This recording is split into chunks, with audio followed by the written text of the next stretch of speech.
మీరు గత ప్రభుత్వ హయాంలో మొత్తం స్టోన్ పింక్ కలర్ వేసేసారు. పింక్ కలర్ వేసేసింది sir. Sir sir sir sir నేను చెప్తా ఉన్నాను సార్. ఆమె practical sir. This is not first time I'm visualising sir.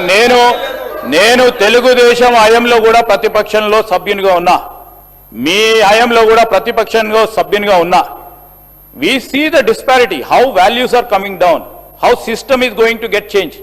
When మేము చెప్తా ఉన్నాం, మేము జాతీయ పార్టీగా కొన్ని విధానాలు పాటిస్తాం అధ్యక్ష, కొన్ని వాల్యూస్ పాటిస్తాం. రీజనల్ పార్టీకి ఉండదు, జనరల్లీ ఉండదు, మొత్తం దేశంలో కూడా అట్లా ఉండదు. సో అదే విధమైన ప్రయత్నం చేసిండ్రు వాళ్ళు. We are again trying to cultivate. సరే నిజంగా నేను కాదండి, నేను చెప్తాను, నేను అనుభవించి చెప్తా ఉన్నా, మీ పరంగా కాదు. ఇప్పుడు చూడండి, కౌశిక్ రెడ్డి గారు పింక్ కలర్ వేసుకున్నారు. ఏమని అంటున్నామా? పింక్ కలర్ వేసుకున్నాం అంటున్నావా? మేడం పింక్ కలర్ వేసుకుంది ఏమని అంటున్నామా?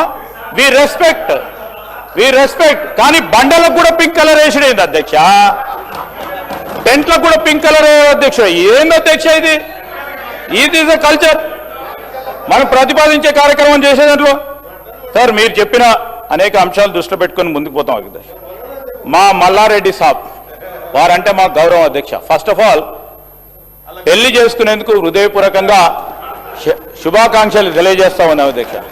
కొత్త పెళ్లి కొడుకు కదా, కొత్తగా వచ్చిండ్రు, వచ్చిన సందర్భంలో అన్ని నిజాలే మాట్లాడతారు అనుకున్నా అధ్యక్ష.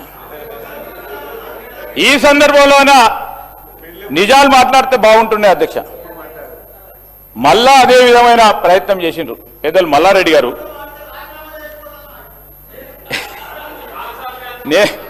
నేనెందుకు అడుగుతా? ప్రజలు అడిగితే చేయాలి, మేమెందుకు అడుగుతాం sir?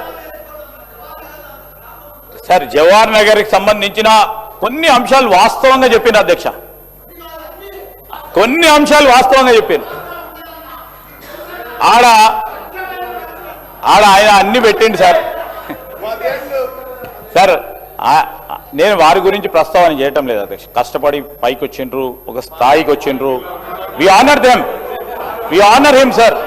We don't want to degrade him. కానీ మా మల్లారెడ్డి గారు బయట ఉన్నప్పుడు బయట మాట్లాడడం చాలా బాగా మాట్లాడతారు సార్. కానీ ఆయన సభలోకి రాగానే ఇన్ఫ్లుయెన్సర్ ముందట ఒక్కరు ఉంటారు కదా సార్, ఆ పక్కన ఉంటారు కదా సార్, వాళ్ళ ఇన్ఫ్లుయెన్స్ వాడి సైడ్ ట్రాక్ అయిపోతూ ఉంటాడు అధ్యక్ష. ఈరోజు మల్లారెడ్డి గారు జవహర్ నగర్కి సంబంధించిన డంప్ యార్డ్కి సంబంధించి అన్ని చేసేసినామన్నారు. అన్ని చేసినాక మళ్ళా సార్ బురద కుప్ప అది మొత్తం దృష్టిలో పెట్టుకొని, అంటే ఐ రిక్వెస్ట్ ఆనరబుల్ కేటీఆర్ గారు కూడా, వెన్ వీఆర్ విజువలైజింగ్, మీరు డంప్ యార్డ్కి సంబంధించి ట్రీట్మెంట్ ప్లాంటు ప్లస్ 48 మెగావాట్లకు సంబంధించిన వేస్ట్ మేనేజ్మెంట్ పవర్ ప్లాంట్ పెట్టింది. సో అప్పుడున్న అధికారులు కానీ మీరన్నా ఆలోచన చేశాను, 20 years వరకు ఈ డంప్ యార్డుకు సంబంధించి ఎంత డంప్ అక్కడ పడుతుంది, ఆ కార్యాచరణ తీసుకొని ఒక 20 సంవత్సరాలు ముందుగా తీసుకెళ్లే కార్యాచరణ తీసుకోవాల్సి ఉండే. అది జరిగితే మేము ఎంత డంప్ చేసినా అక్కడే ఉంటుంది అధ్యక్ష, ఆ ప్రాసెస్లో మిగిలిపోతూ ఉండే.